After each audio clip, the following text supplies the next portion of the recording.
1354일간 우리에게 행복을 줬던 영원한 아기 판다 푸바오가 중국으로 떠났다. 그간 푸바오가 전해준 웃음과 추억에 보답하듯 6천여 명의 팬들이 빗속에도 에버랜드를 찾아 푸바오에게 마지막 인사를 건넸다. 푸바오의 안정을 위해 반도체 수송에 이용되는 특수 무진동 차량에 탑승해 공항까지 이동하는 터라 현장에서도 푸바오를 직접 볼 수는 없었지만 푸바오가 가는 길이 외롭지 않았으면 하는 마음이 팬들의 발길을 이끌었다. 오전 10시 40분 차를 타고 판다월드를 나선 푸바오는 에버랜드 퍼레이드 동선을 지나 오전 11시 장미원 분수대 앞에서 팬들과 마주했다. 팬들은 푸바오가 놀랄세라 작은 목소리로 행복해야 해, 사랑해 라는 말을 전했다. 푸바오 할부지로 널리 알려진 강철원 사육사가 푸바오를 대신해 팬들에게 감사의 말을 남겼다. 새로운 판생을 찾아 여행을 떠나는 푸바오를 지금까지 사랑해주셔서 감사하다며 잘 데려다주고 오겠다 라고 말했다. 날 때부터 푸바오를 돌봐온 강 사육사는 푸바오를 향해 10년이 지나도 100년이 지나도 할부지의 영원한 아기 판다야 고맙고 사랑해 라면서 애틋한 마음을 전했다. 전날 당한 모친상에도 강 사육사가 푸바오의 현지 적응을 위해 중국까지 동행하기로 한 소식이 전해져 팬들의 마음을 더욱 뭉클하게 했다. 이 글은 한 신문사의 푸바오 관련 기사입니다. 코로나19가 만연하던 때에 태어나 많은 이들에게 위로와 행복을 전해주던 판다 푸바오는 많은 팬들의 눈물과 사랑을 받고 중국으로 반환되었습니다.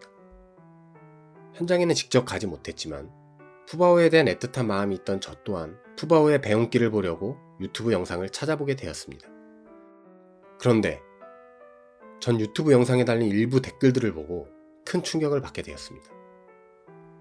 김일성이 죽었을 때 오열하는 북한 주민들을 보는 것 같다. 그렇게 슬프며 같이 중국으로 떠나라. 우리나라가 감성파리 선동이 잘 당하는 이유. 크크크. 팩트. 정상적인 사람들은 저 시간에 열심히 일하고 있음. 아무리 인터넷상이라지만 도대체 저렇게 표현하며 악플을 다는 사람들은 누구일까? 왜 저렇게 말하는 걸까? 정신이 혼미해지던 그때 저는 이 악플러들의 행동에는 단 하나의 이유밖에 없다는 사실을 알게 되었습니다. 안녕하세요. 시간의 문헌입니다.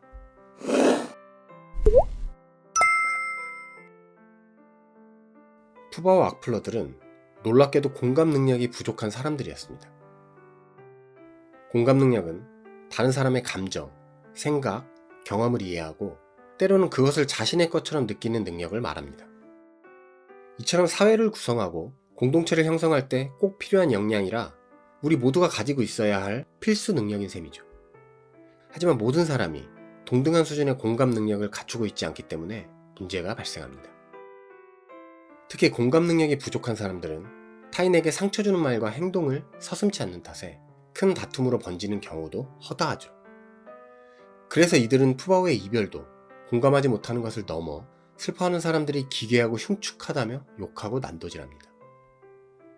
그리고 공동체를 지탱하는 화합의 언어가 아닌 분란의 언어로 그들을 공격하죠. 그렇다면 이쯤에서 한 가지 의문이 생깁니다. 왜 이 사람들은 남의 감정을 이해하지 못하고 욕을 하는 걸까? 과연 이들은 어떤 특징을 가지고 있는 사람일까 궁금해집니다. 저명한 뇌과학자이자 심리학자인 마이클 가자니가는 공감 능력이 부족한 사람들의 특징을 다음과 같이 설명합니다.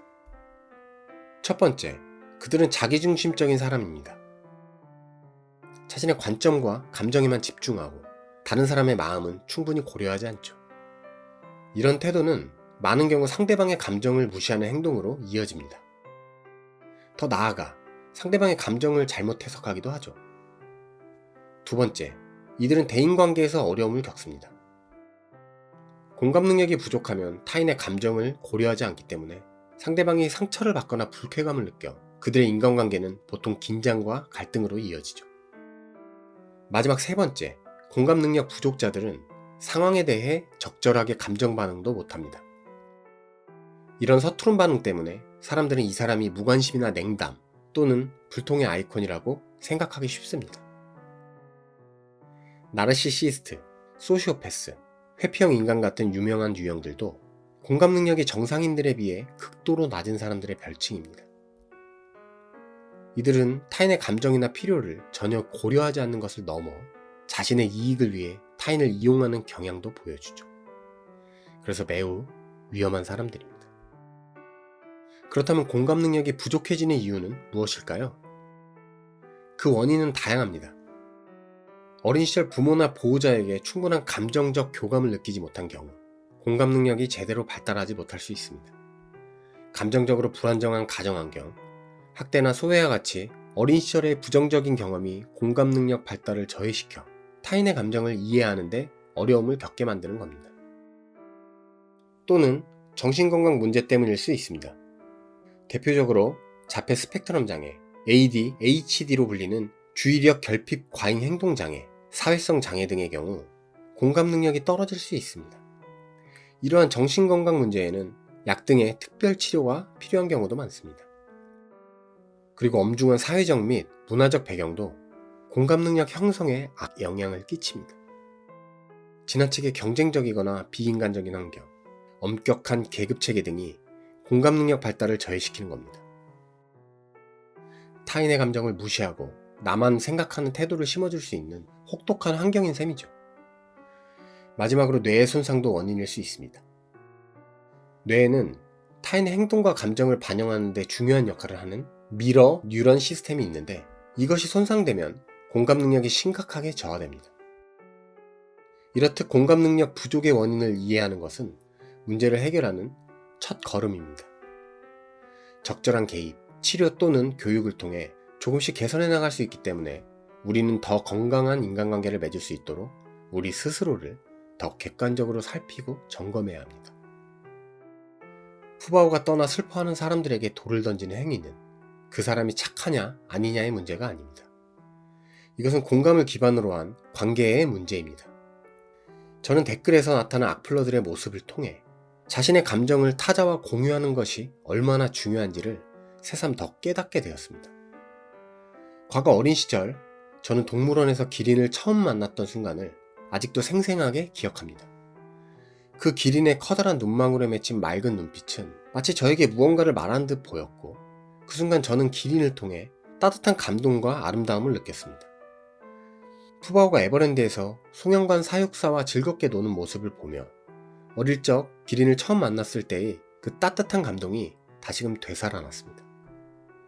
사람들이 느끼는 푸바오와의 교감과 연대는 우리 사회에 얼마나 아름다운 관계에 대한 열정이 아직 살아있는지를 깨닫는 소중한 기회였습니다. 그리고 서로의 감정을 깊이 이해하고 존중하는 것이 얼마나 우리 사회를 건강하게 변화시킬 수 있을지를 일깨운 시간이었습니다. 만약 우리 모두가 이 작은 변화를 함께 시작할 수 있다면 우리 사회는 분명히 더 아름답고 포용적인 것으로 발전할 겁니다. 부디 푸바오의 수많은 악플러들도 언젠가는 타인의 감정을 이해하고 더 건강한 사회의 일원이 되어주기를 희망하고 기원합니다. 오늘의 영상이 여러분에게 조금이라도 도움이 되셨다면 다른 분들에게도 이 영상이 노출될 수 있도록 구독과 좋아요, 댓글을 꼭 부탁드리겠습니다.